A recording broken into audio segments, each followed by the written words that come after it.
Hey, so I'm recording this on a webcam, which makes a great YouTube video. Obviously, sarcasm heavily hinted in that statement. And today I'm going to be reading the prologue as an attempt to see if I can do my own audiobook for my book, which probably won't happen because I'm really bad at reading aloud. So, my second attempt at doing this should totally be me recording myself. I'm a genius. I know.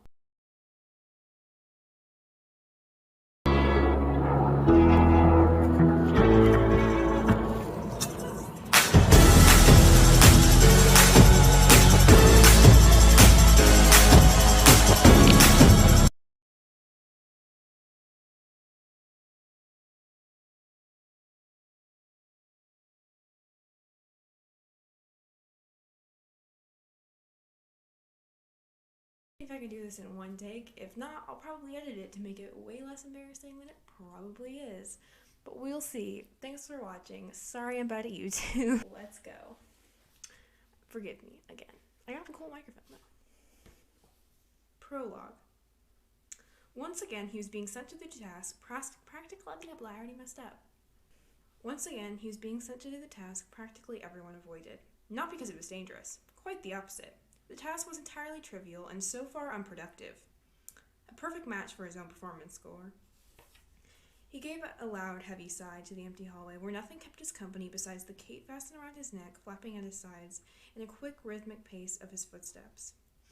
He watched the number plaques along the wall, written in runes he'd known since he was a child, passing one by one. He stopped and turned on his heel, greeted with the appropriate plaque labeled in basic English as 4034 Cell. 2 months of that number, and it was ingrained in his mind. He took a deep breath and pressed his hand against the wall.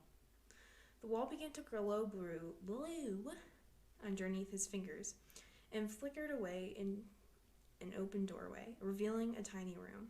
The bright fluorescent lights burst on. The walls were painted a bland white.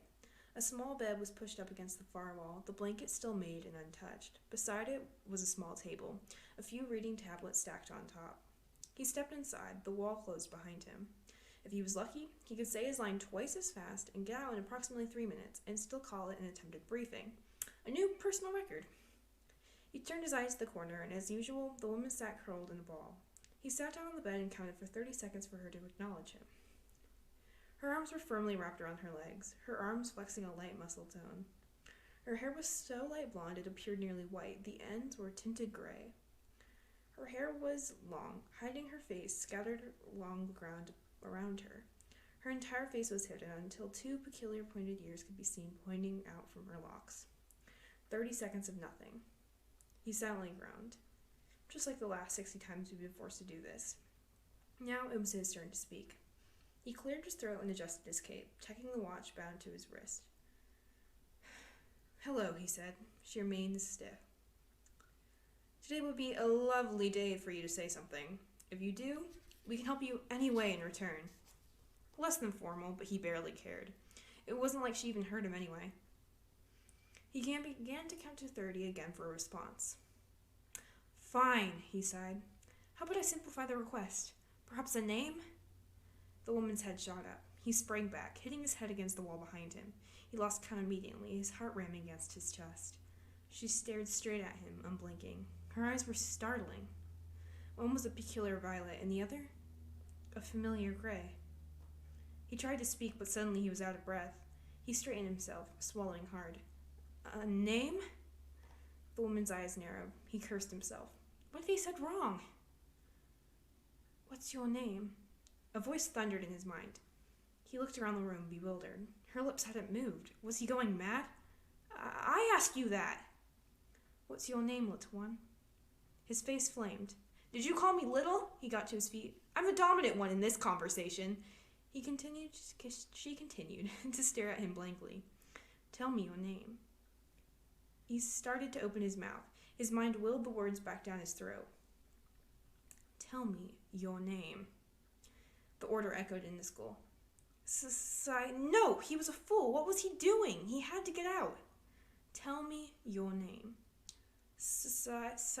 Hadn't he got into enough messes? He tried to gasp for air, but it refused to come. "Tell me your name." He couldn't give in. He had to leave. Get out. Never come back. "Tell me me your name, I will make sure you never see her again. He froze, his sweat going cold, his heart ceasing in his chest. The threat was shallow. He was the one in power. But his mind fought against reason. His vision spotted. Voices echoed, tearing at his mind. His eyes burned, his ears rang, images flashed before him. Screaming tore through, tearing them to shreds.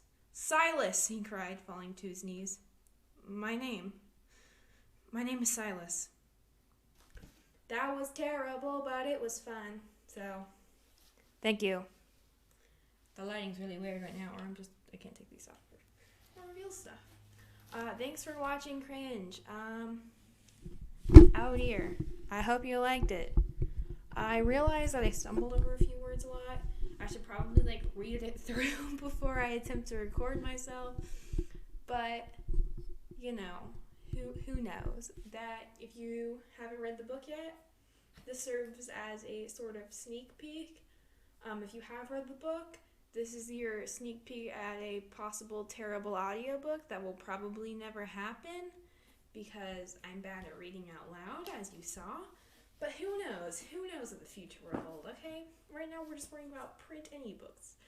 I hope you enjoyed, and I hope you will stay around for some actually scheduled content because I'm bad at content making. But I'm making content. Making videos is hard. Okay, I'll see you guys later. Thanks for watching. I'm gonna do a classic intro. Like, subscribe, comment if you hated this video. Just kidding. No hate, please. And check me out on Instagram because it's way cooler there. Goodbye.